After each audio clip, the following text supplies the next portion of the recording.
Maayong buntag sa mga kaigsuonan na padayon nagapaminaw labi na sa ato ang The Bible Gospel Hour series. Unya karon na ginahatod via online sa ato ang partnership sa Lord Jesus Christ Bible Gospel Churches.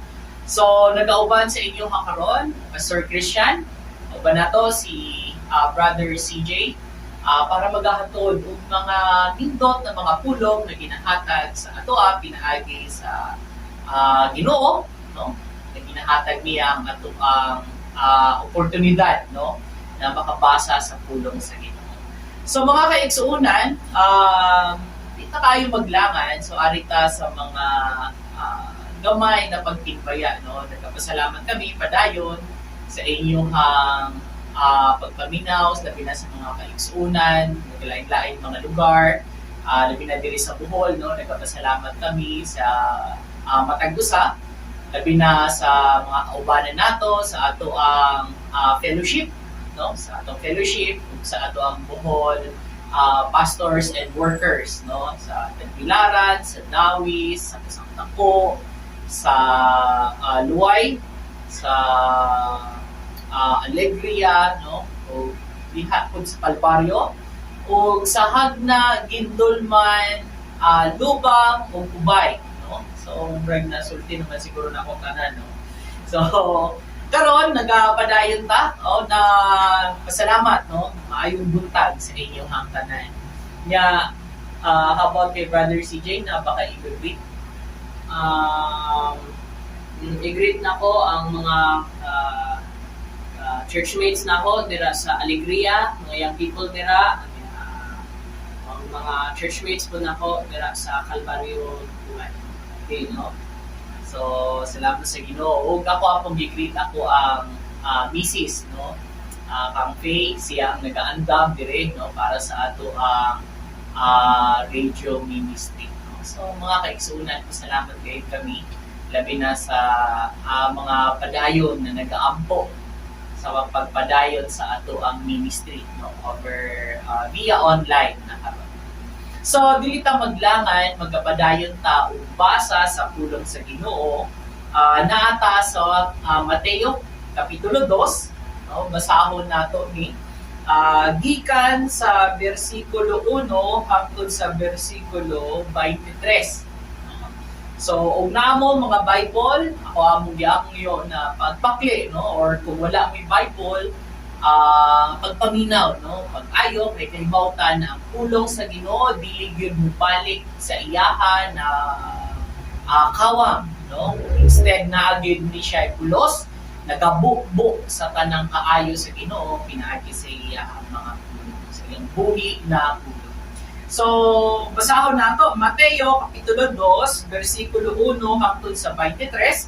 Ang unang parte pagabasahon sa akong kauban, Brother CJ, sa bersikulo 1 hangtod sa 12. Okay. So, kita, verse 1. Karon sa diha nga si Jesus nahimugso sa Bethlehem sa Judea sa mga adlaw ni Herod ang hari. Tan-awa, diay miabot nga maalamon nga mga tao gikan sa silangan ngadto sa Jerusalem. Nga nagaingon, hain ba siya nga naghimugso nga hari sa mga Judeo? Kay kami nakakita sa iyang bituan sa silangan ug nanganhig aron sa pagsimba kaniya.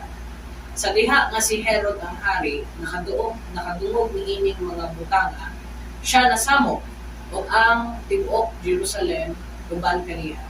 Ug sa diha nga siya nakatigong pagtingbog sa tanang pangulong, mga hari ug mga skriba sa katawan, siya misukna kanila kung sa asa gayon si Kristo mataw.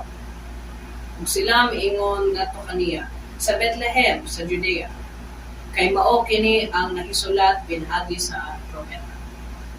Ug ikaw, Bethlehem, sa yuta sa Juda, dili mao ang pinagamay sa mga prinsipe sa Juda, kay gikan kanimo moabot ang usa ka gobernador nga magadumala sa akong katawhan nga Israel.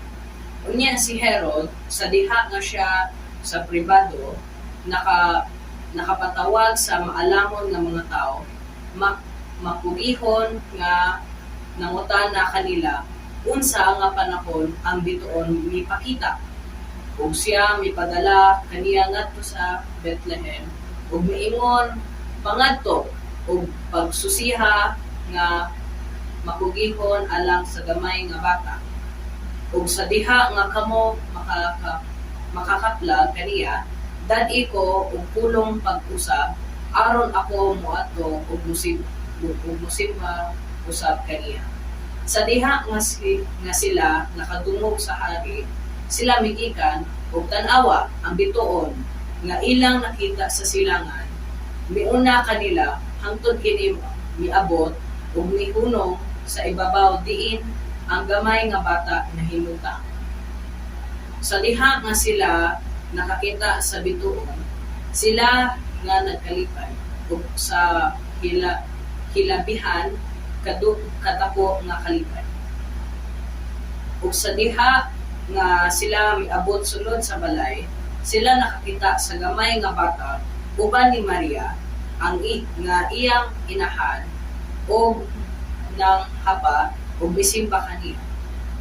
Ug sa diha nga sila nakaabli sa ilang mga bahandi, sila mihalad ngadto kaniya sa mga gasa, bulawan ug frankincenso ug mira. Ug ingon nga napasidgaan sa Dios diha sa usa ka damgo nga sila gayud dili mobalik ngadto ni Herod. Sila migikan ngadto sa ilang kaugalingon nga nasod sa lain nga dalan. Okay, no? So sa 30, nagkapadayon ta, ug sa diha nga sila nagagikan, tan-awa ang anghel sa Ginoo nagapakita ngadto ni Jose diha sa usa ka damgo nga nagaingon, bangon, ug dad-a ang gamay nga bata ug ang iyang inahan ug kagiyo ngadto sa Ehipto. Ug dito ikaw hangtod nga ako magdala kanimo og pulong kay si Herod mangita sa gamay nga bata aron sa pagpatay kaniya. Sa 14 ug sa diha nga siya mibangon, siya mikuha sa gamay nga bata ug sa iyang inahan sa pagkagabii ug bigikan ngadto sa Ehipto. Ug dito hangtod sa kamatayon ni Herod aron kini matuman ang nasulti sa Ginoo pinaagi sa propeta nga nagaingon. Gikan sa Ehipto ako nagtawag sa akong lalaking anak. Unya si Herod sa diha nga siya nakakita nga siya gibinuangan sa maalamon ug maalamon nga mga tao na pungod sa hilabihan ug mipadala ug mipapatay sa tanang mga bata nga didto sa Bethlehem ug sa tanan nga kayutaan niini gikan sa duha ka tuig ang panuigon ug paubos. Sumala sa panahon na siya tukma nga nagapangutana sa paalamon nga mga tao. Unya natuman ang nasulti pinaagi ni Jeremias ang propeta nga nagaingon. Sa Rama dihay usa ka tingog nga nadungog, pagbangutan ug pagdamoy-ngoy ug dakong kasublianan si Raquel nagadamoy-ngoy alang sa iyang kabataan ug dili buot nga lipayon tungod kay sila wala na. Apan sa diha nga si Herod patay na, tan-awa usa ka anghel sa Ginoo nagapakita diha sa usa ka damgo ngadto ni Jose sa Ehipto. Nga nagaingon, bangon, ug dad-a ang gamay nga bata ug ang iyang inahan ug adto ngadto sa yuta sa Israel. Kay sila patay na nga nagapangita sa kinabuhi sa gamay nga bata.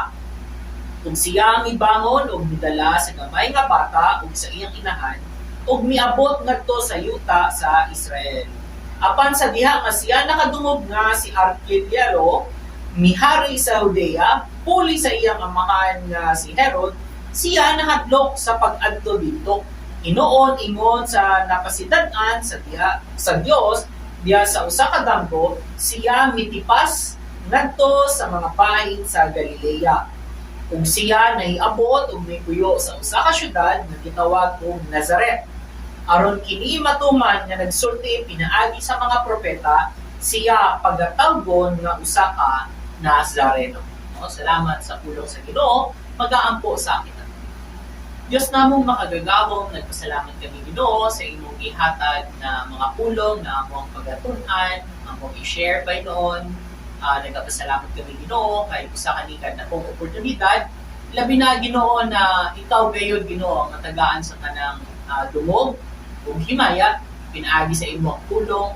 Kani gayud Ginoo mosulod sa among mga hunahuna kasing-kasing magpabilin gayud Ginoo mutubo pinaagi sa imo ginahatag ug sa pagtuo Ginoo na diha sa imo. O sa Ginoo na ikaw gayud ang magpaila sa imo ang kaugalingon pinaagi sa imong maayong balita ug kani Ginoo magamit gayud namo sa among matag adlaw na kinabuhi. Tinuod gayud Ginoo nga wala nay mas lain pa na mas maayong balita except ang imuha gayud na pulong na ikaw gayud ang nagahatag ug usa ka manluluwas nagipaanhi gayud sa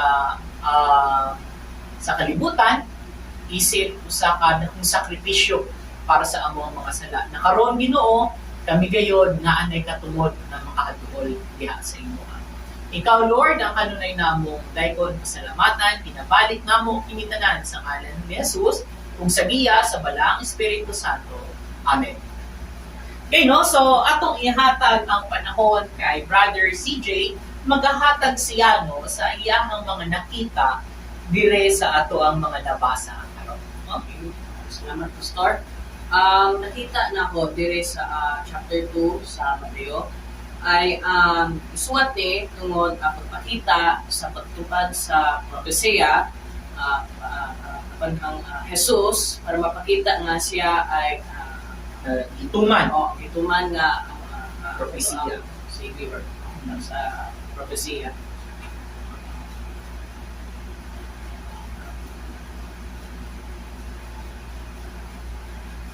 Okay? So unsa pa?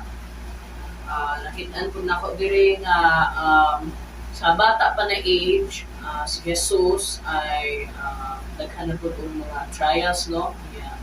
Makitaan dyan nato ang Ginoo ay safety po niya kay kita lagi nato si Herod kusog siya na hari ipatay niya tanang mga bata sa dahil ba to, Pastor? Sa iyahang nasod. Sa iyahang nasod sa Bethlehem. Patay niya tanang mga bata kay hanapin siya ng hari. Hindi siya ganahan nga ma-dethrone. Pero makita dyan nato nga ang Ginoo nag-safety sa Jesus kay patago dyan siya sa tambog. Iinan niya sa Papa, Joseph na patago. Makita dyan nato dyan i-safety siya sa Ginoo.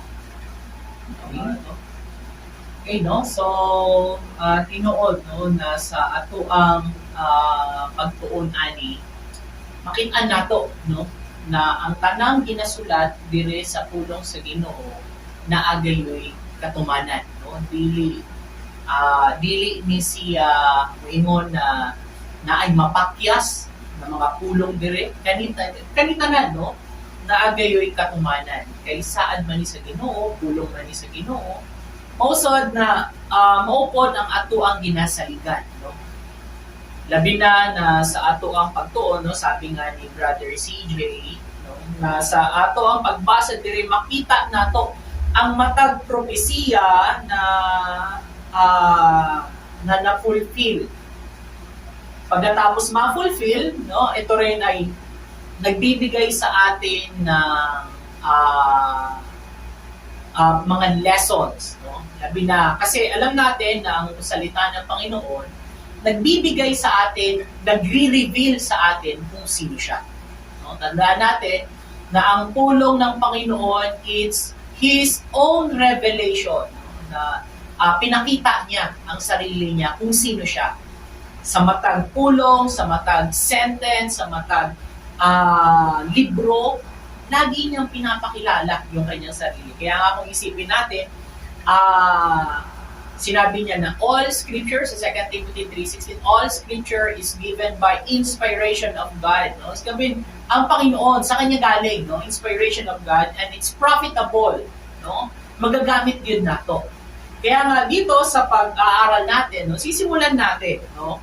So, una natin makikita is kung paano gumalaw ang story ng pagkapanganak ng Panginoon at kung paano yung mga tao nagkaroon ng interaction dito sa mga nangyayari. Una, sabi nga niya rito sa verse 1 na sabi niya, karon sa diha nga si Jesus nahimugso, no, nahimugso sa Bethlehem sa Judea sa mga adlaw ni Herod ang hari. Tanawa dihay niabot nga maalamon nga mga tao. No, tandaan natin na after, no, hindi to during the time na ipinanganak ang Panginoon. No? Sabi niya, kaya nga importante na dapat nating malaman kung paano tumatakbo ang story. After ipinanganak ang Panginoon, hindi during the time or a day after na ipinanganak ang Panginoon, dumating yung mga maalamon na tao. No? Instead, dumating siya after na. No? Siguro may katagalan na. Kasi nga, nung ipinanganak yung Panginoon, nabigyan sila ng giya, pinaagi sa bitoon, ngayon, hinahanap nila. Sa paghahanap nila doon sa hari, sa ipinangakong Mesiyas, nagpunta sila doon kay Herod. Kaya nga, sabi niya rito, ang tanong nila, sabi ng mga maalamon na tao, nga nagaingon, hain ba siya nga nahimugso nga hari sa mga Hudyo? Tandaan natin, nung statement na yon, ang pagka-receive ni Herod, sabi niya, kay kami nakakita sa iyang bituon sa silangan, ug nanganhi aron sa pagsimba kaniya. Sa pagdating ng Panginoon, ang unang-una nilang hinanap, no, is yung Panginoon mismo. Dumating, no? Isang napakagandang balita. Mesiyas dumating. No? Tandaan natin na napakalaking balita para sa kanila kasi ang tagal-tagal na nilang hinihintay. Kung titignan natin yung Bible, sa kapanahunan pa ni Adan at saka nila Eva, ini-expect na nila na darating ang Mesiyas. No? Sabi nga niya, no, na ang part ng prophecy is ang ulo ng ahas ay tatapakan. No? Pinaagi doon sa anak ng babae, which is si Maria. No? Sabi nga niya, magtatanggalan ng kapangyarihan ang ahas. No? Sino yung ahas? Si Satanas. Kaya tandaan natin, pagdating ng Panginoon, ang Panginoong Jesus, ang kanyang mission, no? Ang kanyang goal is para mawalan ng kapangyarihan si Satanas. Kasi tandaan natin, si Satanas ngayon, nandito siya sa mundo. No? Lagi siyang naghahanap ng paraan para ma-deceive. Sa maraming pagkakataon, pwede niya tayong ma-deceive. Bibigyan niya tayo ng takot, bibigyan niya tayo ng kabuluhan, dadayain niya tayo, bibigyan niya tayo ng mga kasakitan. No? Pero alam naman natin na lahat ay nasa kapangyarihan ng Panginoon. No? Lahat ay nasa control ng Panginoon. Kaya nga dito, isipin natin, si Herod, nung malaman niya na nandiyan na pala, naanadi ay ang hari sa mga Hudyo, siya, anong nangyari? No? Sabi niya, sa diha nga si Herod sa verse 3, ang hari nakadumog ni ining mga butang nga siya, ano nakalagay? Siya sa verse 3, sa diha nga si Herod, siya nasamo. No? Tandaan natin, nung unang-unang dumating sa kanya ang balita ng pagdating ng Panginoon, ang kanyang reaction is nasamo. No? Ug moingon tag nasamo, nagulungihanan siya, hindi niya alam ang gagawin niya. Bakit? Kasi nga sabi nga ni Brother CJ kanina, ayaw niyang mapalitan, ayaw niyang ma-dethrone, no? Ang term ni Brother CJ kanina, ma-dethrone, mawala ang kapangyarihan, no? Ang pagkakarinig niya is hari ng mga Hudyo. At sino ang nagsabi nito na hari ng mga Hudyo? Mga maalamon na mga tao, no? Actually, itong maalamon ng mga tao, nagpapasabot na hindi naman talaga sila na wise, no? Na kaparehas ni Solomon na sobrang wise. No? Wise kasi, nag-aaral sila. No? Nag-aaral sila ng propesiya. Tapos, nung makita nila ang katumanan, nakita nila yung oras na ganitong panahon, ipapanganak yung Panginoon, tumingala sila at nakita nila ang bituin. Kaya nga, hanapin natin. No? So, pumunta sila doon sa lugar ng Israel no?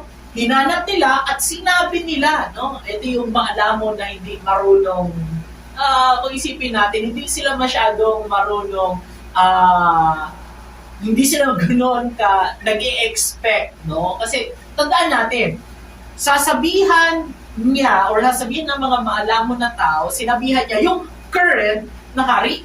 Sabi niya, dumating yung hari. Dumating na ang hari ng mga Hudyo. Ang sinabihan niya is hari ng mga Hudyo. So ngayon, itong hari ng Hudyo, nung malaman niya ang balita, meron na palang hari na pinanganak. No? So nagkaroon siya, nasamok siya, at hindi lang siya, no? Sabi niya, siya nasamok og ang tibuok Jerusalem ubad kaniya. No? Tandaan natin yung balita ng pagdating ng hari ng mga Hudyo. Lahat ng yun ini-expect ng mga Hudyo. Kasi siya yung hari, siya yung propesiya, siya yung Mesiyas na hinihintay nila. Tapos, sa verse 4, makita natin na nung nagkatigom sa pagtingob, ang tanang mga pangulong mga pare o mga iskriba, tandaan natin, mga matataas na tao ito, siya misok na karon kung asa gayon si Kristo mahawo. No? Alam naman natin, nung nagtanong si Herod, alam natin na hindi siya masyado nagbabasa ng mga propesiya. Siguro busy siya, no? Pero alam natin na hindi niya talaga alam. No? Nandoon yung mga iskriba, nandoon yung mga hari, mga pangulong pare. No? Tapos, galing sa salita ng mga maalamon na tao, sinabi nila kung nasaan. Sabi niya, nasa Bethlehem. No? Tandaan natin, ang gusto lang ng mga maalamon na tao is musimba. No? Hinahanap nila yung Panginoon para musimba. Pero itong si Herod, anong plano niya? Sinasabi niya na kunwari gusto rin niyang musimba. Kami, asan? Asan yung hari, no? Para sabi niya na, para kami rin musimba. No? Pero alam naman natin na hindi yun. Kasi nga, ayaw niyang papalitan siya. Tapos, sabi niya rito, sa Bethlehem, tapos, dito ay pinakita ng mga maalamon niya tao na lahat ng ito ay katumanan ng propesiya. Sa Bethlehem, kasi nandoon yung propesiya, doon ipapanganak. Kaya nga ngayon, kung isipin natin, sa verse 8, dito natin malalaman ang tunay na kagustuhan ni Haring Herod. Sabi niya, og siyang ipadala ngadto sa Bethlehem, og niingon pangadto og pagsusi nga makugihon alang sa gamay nga bata. Sabi ni Herod, pangita no? Hanapin nyo, asan yung bata? Tapos, balikan nyo ako ng salita para, sabi niya, dati ako og pulong pag-usab, aron ako muadto musimba usab kaniya. Tandaan natin, ang reaksyon ng mga maalamon na tao is pagsimba. Nangita sila sa Ginoo para musimba. Alam natin na ang salita ng Panginoon, may kanya-kanya rin tayong mga reaksyon. The moment na tayo makarinig ng salita ng Panginoon, may kanya-kanya rin tayong mga reaksyon. Kung tatandaan natin ano ang mga reaksyon natin. Alam nyo, normal sa isang tao na magkakaroon ng sarili niyang pag-iisip, magkakaroon ng sarili niyang desisyon, the moment na ikaw makarinig sa salita ng Panginoon. Katulad ni Herod, nung makita niya na may ibang hari, nasamok siya. Bakit? Parang tayo rin. The moment na dumating ang salita ng Panginoon sa atin, maraming beses na dumating ang salita ng Panginoon at ayaw natin mapalitan ang ating sariling mga desisyon ng salita ng Panginoon. Ayaw natin tanggapin. No? Maraming gusto nagse-share sa atin ng salita ng Panginoon at sinasabi nila na ito ang tunay na hari.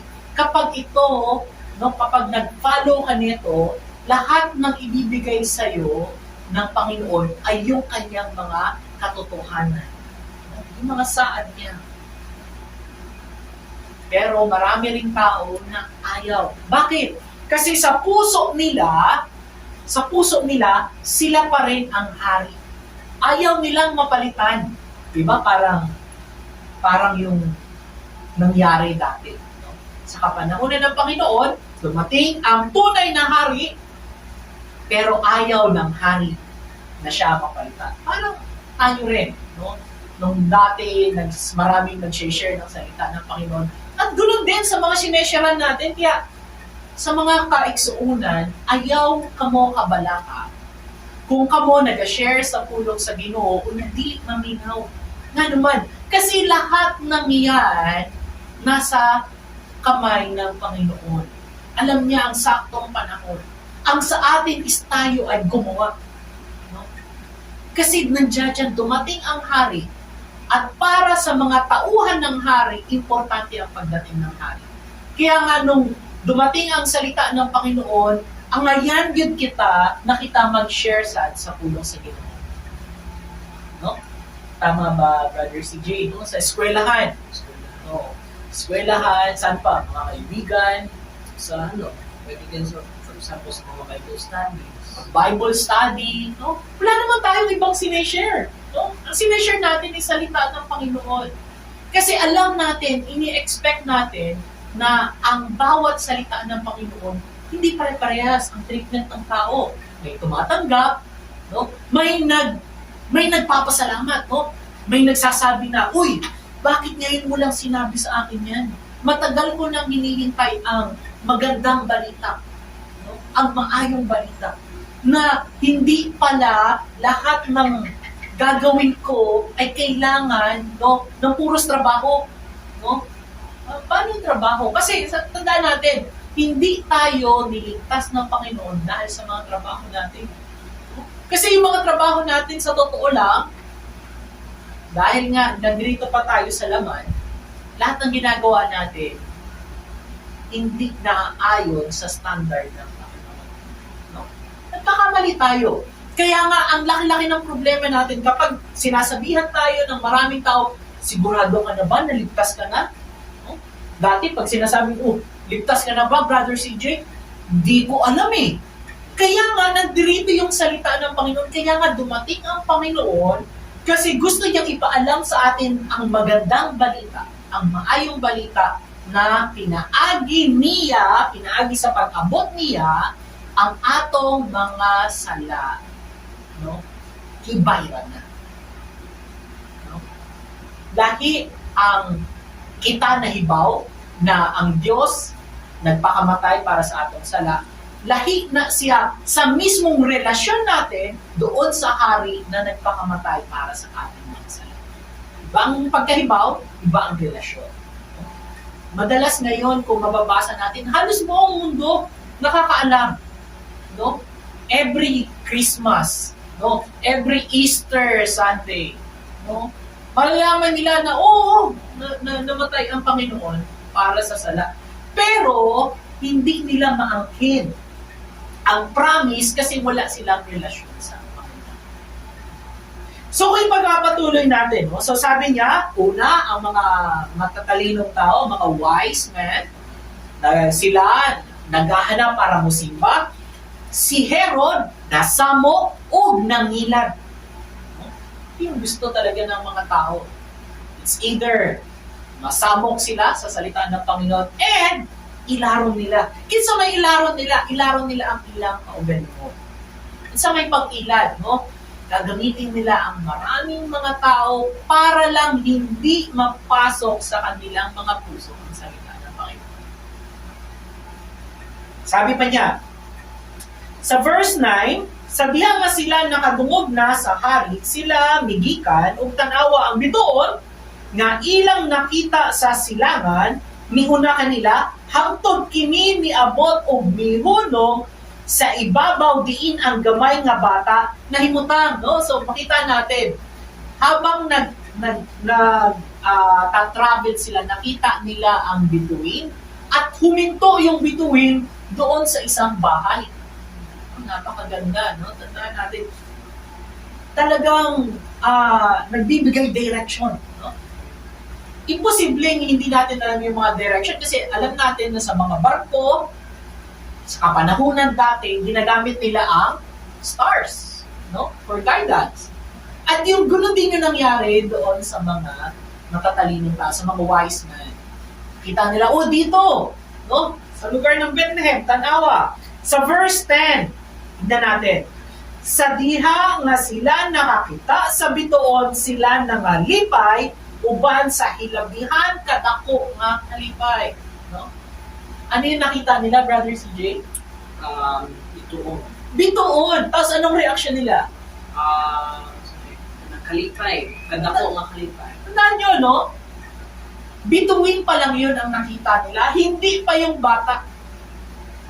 Pero ang kanilang kalipay, dako gayon kaayo. No? Para bang, alam nyo, gunon kapag nagmamahal. No? Kahit bahay pa lang, no? Sinasabi nila na bahay pa lang makita mo na anak ay kalipay. No? Sa mga minamahal natin. No? Kuwari, ako bilang ama, dati nagtatrabaho ako. The moment na papauwi na ako, sa pag-uwi ko, pag makikita ko pa lang yung bubong ng bahay, meron na yung kalipay. Kasi sa loob ng bubong na yon, nandoon yung family ko. No? At alam natin mga kaeksunan, bulan din ang kalipay na ibinibigay sa atin ng Panginoon. Bakit?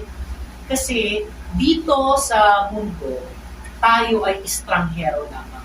Tayo ay lumalakay lamang. Tayo ay mga pilgrims lamang.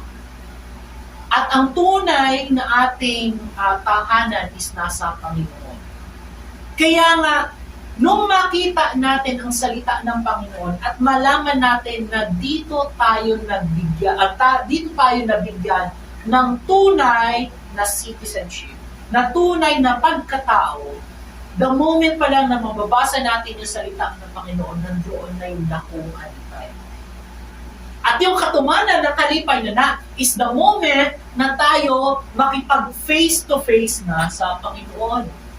No? Ngayon pa lang, kahit hindi pa natin siya nakikita, pero pinaagi sa kanyang salita, nakikilala na natin siya ng gusto, lalo natin siyang minamahal, the more natin siya makilala.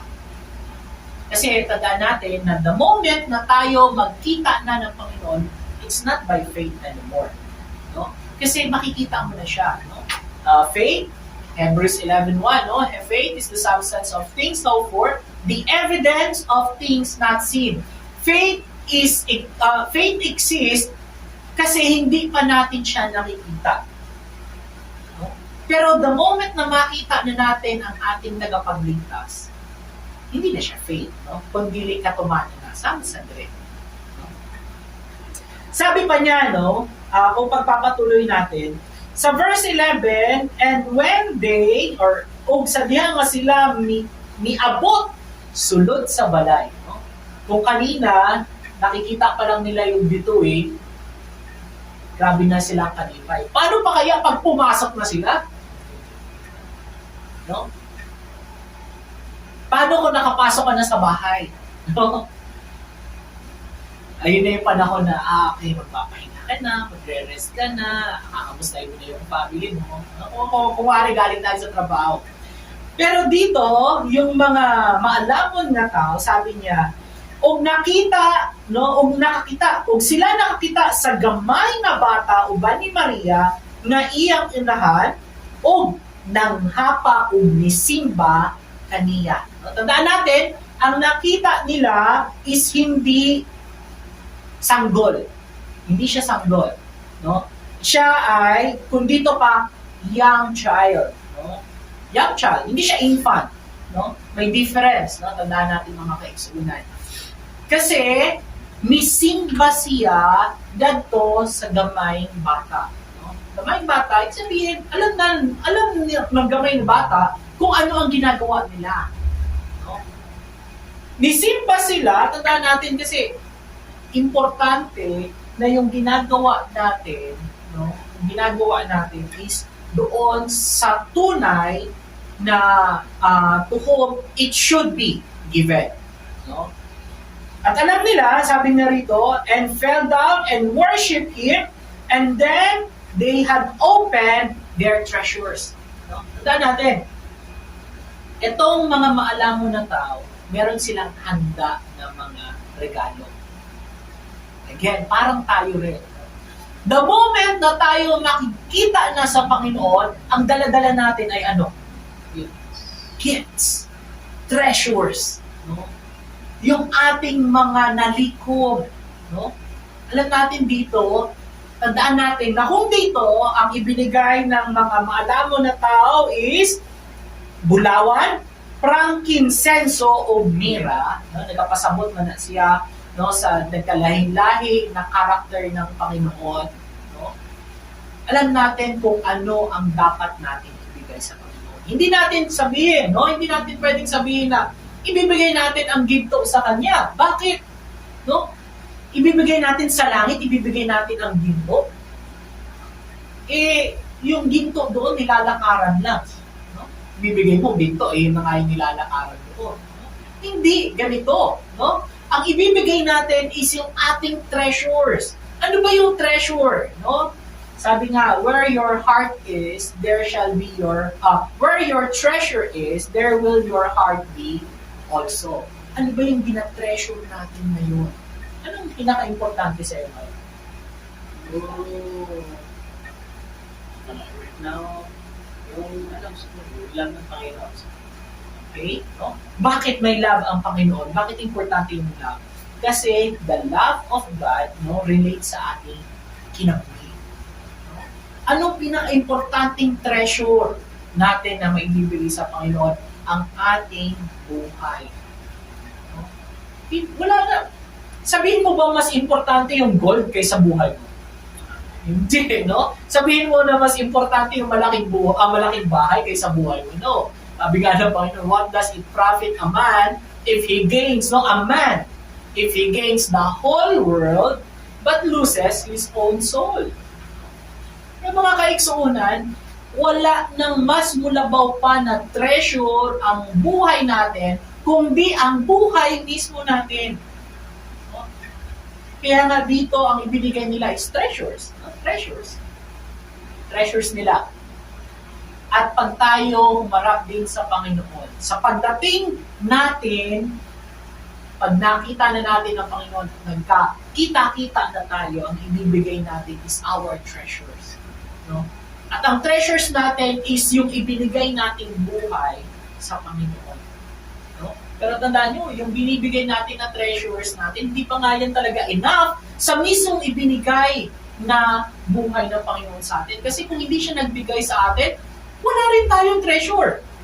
No? Kung hindi siya nagpakamatay para sa atin, ano na lang ang bili ng ating buhay? Kahit sangkatutak na maayong buhat ang ato ang ginahimo, kahit magpakain ka pa sa buong mundo, kung wala kang Panginoon, yan ay baliwala.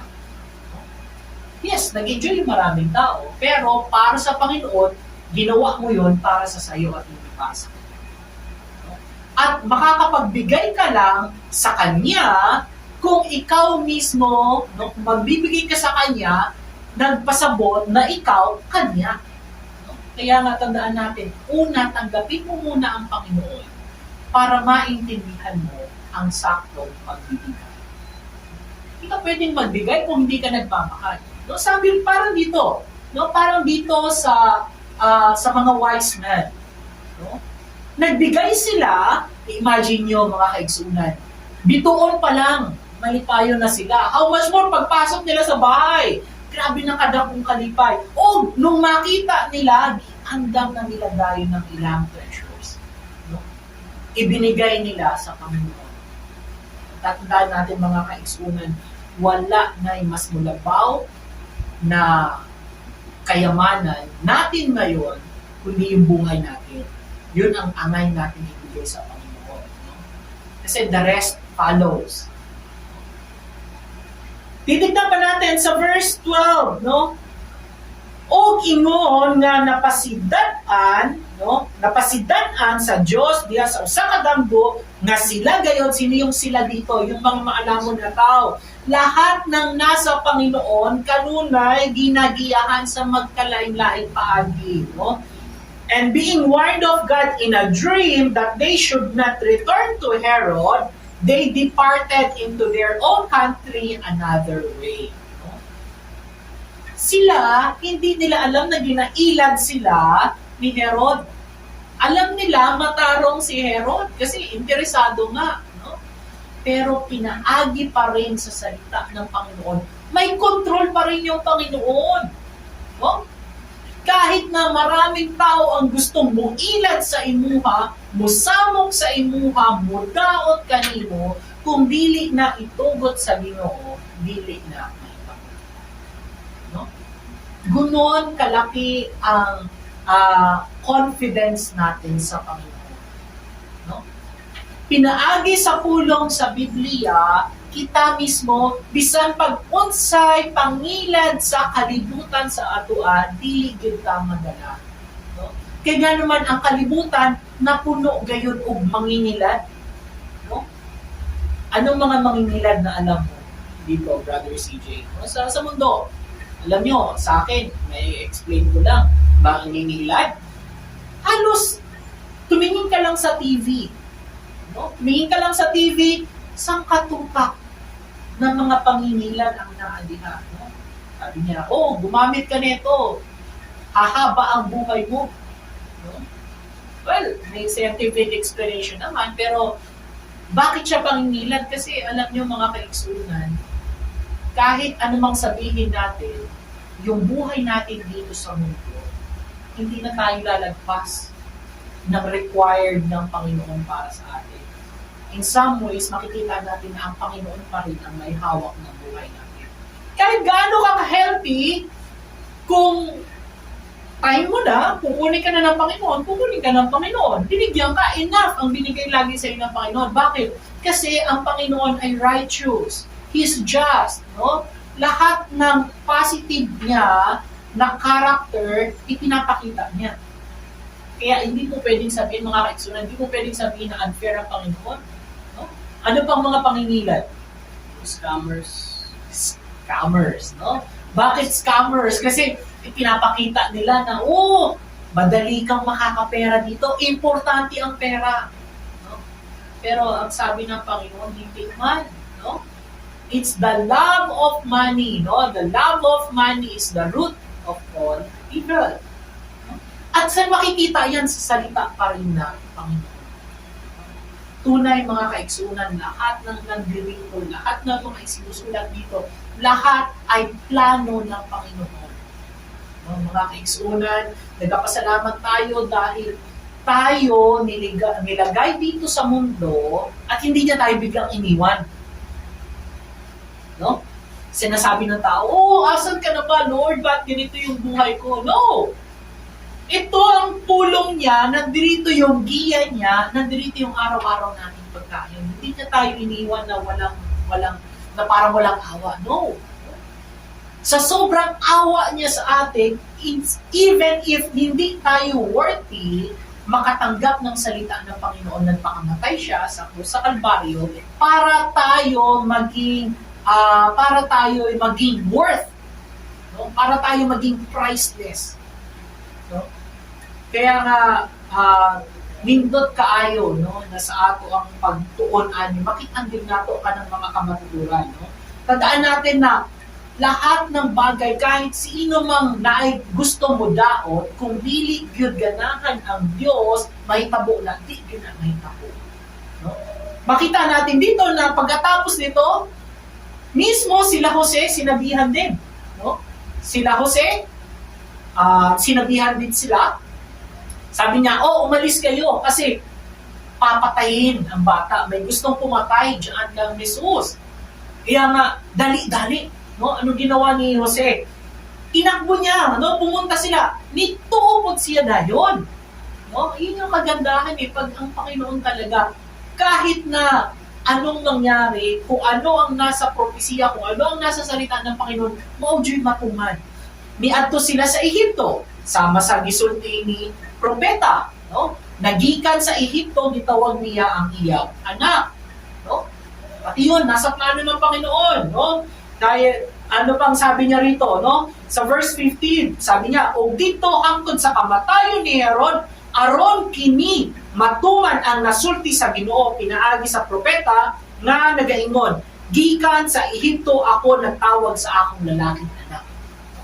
Katumanan, Propeta Micah, hindi ako magkamali, kasi Propeta Micah nagsabi, no?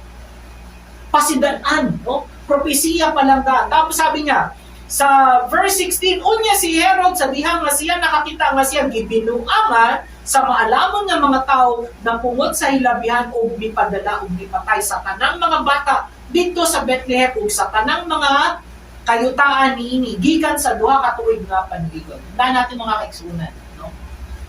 Ang kalibutan dili gayud na siya mag-alang-alang o pagdaon sa aduha. Hindi na siya mag-alang-alangan naman di good ganahan ng kalibutan na makakita ka sa mga buhay. Sama dito ni Herod. It's a very good explanation on how much fear meron siya doon sa Panginoon. No? Alam niyo, ang kalibutan maupod na ay kahadlok ang kalibutan na ikaw, kita, makaampo sa kamatuguran. Oto siya ang kalibutan karon ng ngita di paagi para dili ka makakita sa pulong sa Ginoo. Ganito, no, ang buhay ni Kristo is a true mirror of what happens in the world, between the world and us. No? Ayaw ng mundo na makuha ka ng Panginoon. Oto siya na nangilad, no? Nangilad siya. Dito, makita natin si Herod, ano ginawa niya? Pinapatay niya lahat ng bata. Hindi basta-basta pwede kang magpapatay ng bata. No? Imagine nyo, dahil hari siya, sinabihan niya, okay, lahat ng 2 years old below, patay. Oh, walang human rights. Oh, alam niyo, darating yung panahon, tandaan niyo mga kaigsunan, this is a warning to us. Darating ang panahon na it won't matter na. Kasi nasasaad na yan sa Bible. Na kapag dumating ang Panginoon, lahat ng Kanya kukunin at puros kaguluhan ang maiiwan dito. And what we don't want to happen is maiwan dito sa mundo. That's why, mga kaigsunan, tanggapin natin ang maayong balita. Ang magandang balita na ibinigay ng Panginoon sa atin. No? Kasi kung isipin nyo, kung wala pa yung salita ng Panginoon, wala talaga. Hindi natin makikilala siya. We will just continue living and then dying. Pero dahil sa salita ng Panginoon, we live.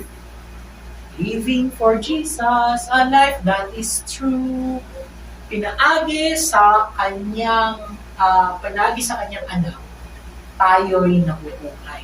At di lang buhay dito sa mundo, kundi buhay na walang hanggan.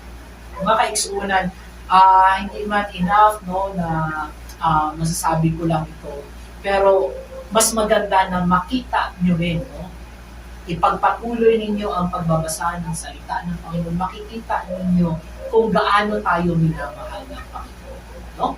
So, dito lang muna tayo. No? Nagpapasalamat tayo sa Panginoon na binibigyan niya tayo ng time na makapag-share ng salita ng Panginoon. No? Binigyan tayo ng pagkakataon makarinig no? sa mga sinabi ni Brother CJ. No? So, maraming salamat no? sa pakikinig.